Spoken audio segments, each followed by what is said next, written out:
Hey, I am excited for you to see how I built this whole desk, from the paw prints to the epoxy to the drawers, everything. Check it out. Hey, it's time to take these boards and that panel and rough cut them for file cabinets that go under the desktop. Check it out. As you saw from the quick intro, that this desk has a ton of surprises. In particular, I'm doing things I typically don't do in my workshop, like build a cabinet with a bunch of drawers. Anyways, I'm just excited to show you how I got through this whole project. It took me forever. I rocked the saw stop for the cabinetry. Had to be very careful on the cuts. Use those Jessam table saw guides. Those rollers are absolutely great. What they do is they take the plywood, they take the wood, and they squeeze it up against the fence. There's a slight angle to them that pushes them towards the fence so that the wood doesn't kick back at you. They don't reverse roll, they just go one direction. They're absolutely phenomenal. And then I use my Capex miter saw to cut these things to size. Hey, it's time to take these pieces and those panels and glue up the cabinet. Check it out. Now, I understand there's a ton of different ways to put cabinets together. This is one particular way that I enjoy using. I think it's fast. I think it keeps the joints nice and tight, keeps them in the right spot when you glue them up. There is a little bit of travel as you put the screws in using the Craig's jig, but these are traditional face frames. I build the cabinet boxes, built the cabinet face frames, put the face frames on the front here. Now this was interesting, kind of challenging, because the way that I designed it to be painted, but I also designed it so that it could get seen from any direction. So in order to do that, you notice the little trim pieces on the corners that I had to do to hide some of the hide some of the plies on the plywood. Hey, it's time to take those cabinet boxes and that sander and get it ready for paint and finishing. Check it out. Boo! This little part here was pretty tedious, the sanding on this. Couldn't go through the plywood on the sides and the back, and had to get into all the corners and the edges to get all the glue that I took off. I'm not the neatest with glue, partly because these sanders do the job so fast, sands them down real quick. I've heard folks, when they glue up boards, they end up using a toothbrush to clean out the gaps and the joint marks. So it's nice and clean.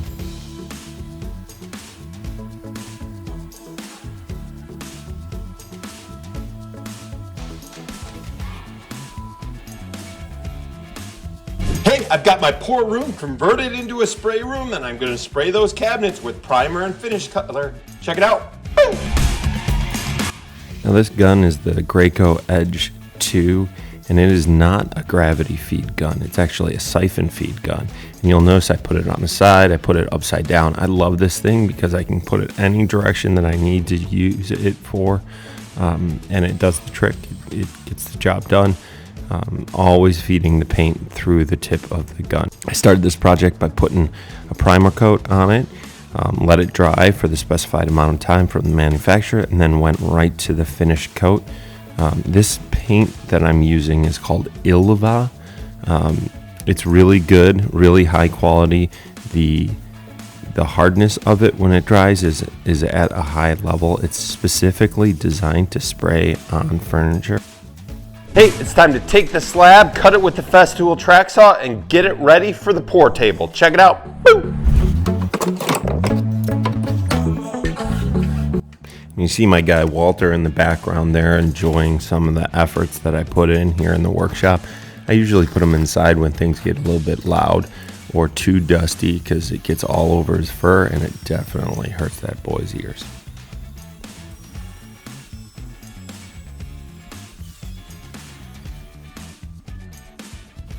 Whenever I mark the slabs, I use the T-square to try to get one edge nice and straight and parallel to each other and square. It helps me just get a good idea of what the final product's going to end up being like. This particular one is just a single slab in the center with some infills on epoxy as the slab moves and changes with its curvature, things like that. Hey, I've got the bandsaw all set up. It is time to make drawer faces out of the same slab that I'm making the top out of. Check it out. Woo! Since I had the capabilities to do this and I really wanted this desk to be extremely luxurious for my customer, so I ended up taking single slab wood, I resawed it, and then I planed it down. You're seeing that right now. Cut it with the Capex, and that's what ended up being the drawer faces on the table.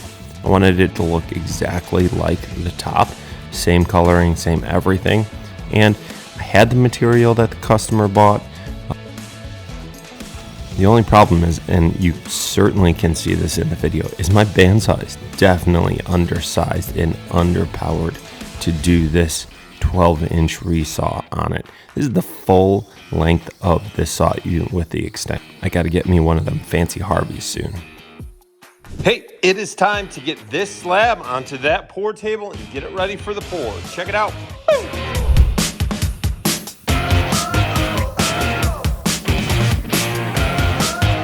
You might be wondering, what is that stuff I'm spraying on the pour table and what is the surface on the pour table? Well, I'm going to tell you.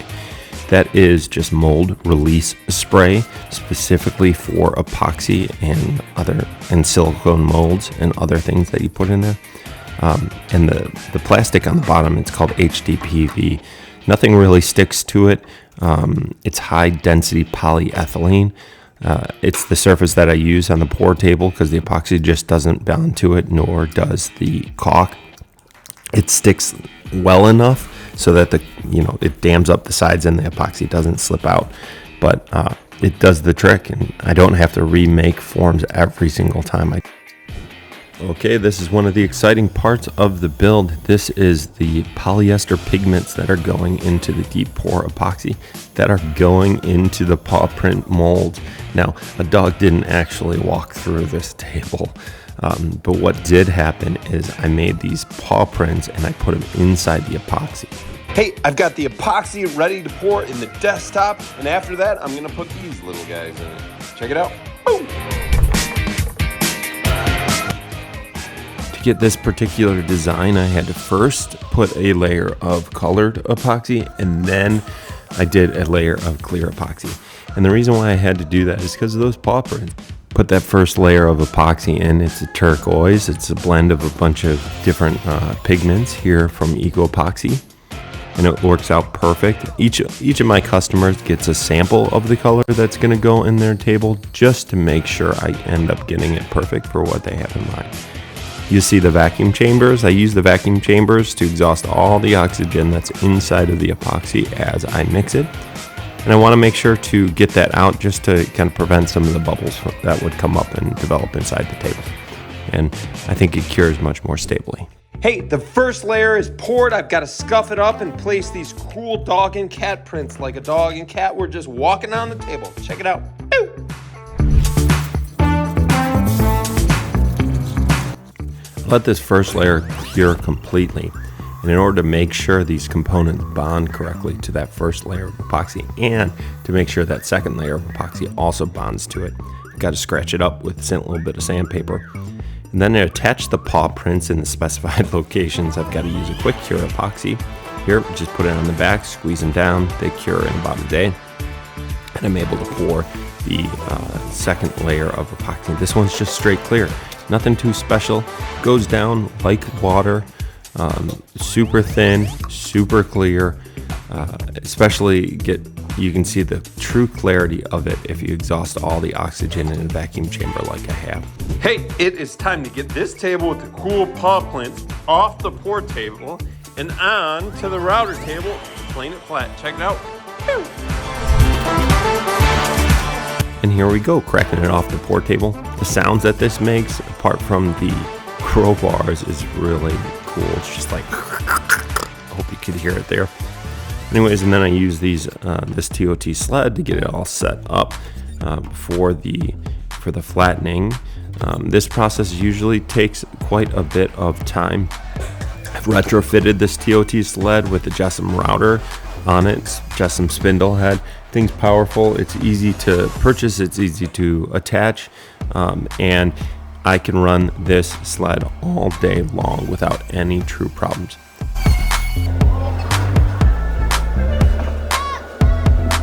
Hey, so I've got the slab all planed down. Now I need to cut it to size and get it ready for sanding. Part of the concern that I had with cutting this table down is those paw prints. Some of them were really close to the edge, and the worst thing that could have happened was me trimming the edges and going right through the side of one of those paw prints.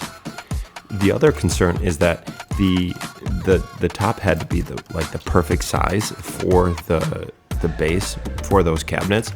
And so you're gonna see me here after I trim down a couple of components of it. I'm gonna put it right on top of those cabinets, kind of put them together to make sure I get the perfect cut on it. I could measure this and then just transfer it, but why risk making a mistake there? So I'll just put it on top of the cabinets, trace the cabinets, get that cut absolutely perfect in the exact right spot.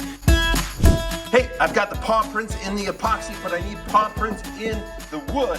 In order to get that, I'm gonna trace it out digitally, get it on the shaper origin, cut them out, and fill them with more epoxy. Check it out. Boom. To trace out these paw prints, what I ended up doing was I took a picture of one of them, I put it in Photoshop, I edited it, and then I took it into Illustrator, and then I traced it and used vector graphics to get the exact design of the paw print. Then I took the paw print again, I put it on the table, I traced that, I imported the digital image that I drew on Illustrator into Shaper Origin, dressed it, and then carved it. Now I know that process seems a little bit daunting and with a very specialized tool, but that's one of the things that set custom builders apart from shops that just crank them out. This was very specific to the customer and with her very specific requests. And I wanted to fulfill that because it's just downright amazing.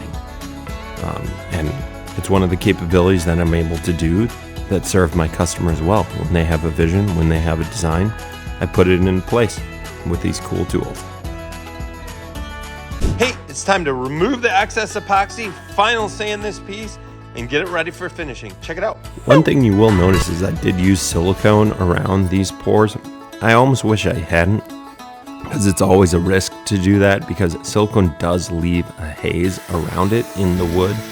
You can prevent that by pre-sealing the wood, which you can see that I did that here. I just didn't show it that much. Anyways, I'm wiping it out to check to see how the paw prints look. That looks amazing. It almost looks like a dog walked through the table. Hey, it's time to seal this table. We're gonna seal it with a nice gray color on the wood sections, but on the epoxy sections, we're gonna use clear. Check it out. Woo! My customer wanted me to downplay the dark brown of the walnut on it, so we ended up using a gray sealer on the walnut color and a clear sealer on the epoxy section. Kind of paint it really nice and detail oriented by the edges, and then when we wipe it off towards the wood section so that the clear goes into the gray rather than vice versa. Keeps it nice and perfect, keep those lines nice and trim. Hey, it's time to take these drawer boxes and this hardware and put it in that cabinet to make it look like that one. Check it out. Woo! Now you might have said to yourself, where did these drawer boxes come from? They actually came from a company called quickdrawers.com, and the reason being is because it takes me forever to make drawer boxes, and it's just not worth it. Quickdrawers.com does a great job, cranks them out really fast, gives them about maybe 2 weeks or so, but you got to make sure to have the specific measurements on your cabinets done first before you end up ordering them, because they can get down to like a 1/16 of an inch in the width. They're perfect. I do this almost all the time unless I need to make the drawer boxes out of the same material that I'm making the top and the other components out of. And you'll see that a couple of times in the next videos coming up. But hey, how's it going? I want to show you how I install these drawer faces. Check it out. Woo! Now I guess the trick to this is the double-sided tape, not just on the face of the cabinets themselves, but also on the sides. Now these are soft close drawers, so they're going to close regardless, and they're going to close all the way nice and flush to the front, using these screw clamps to get that face nice and snug before I screw it in.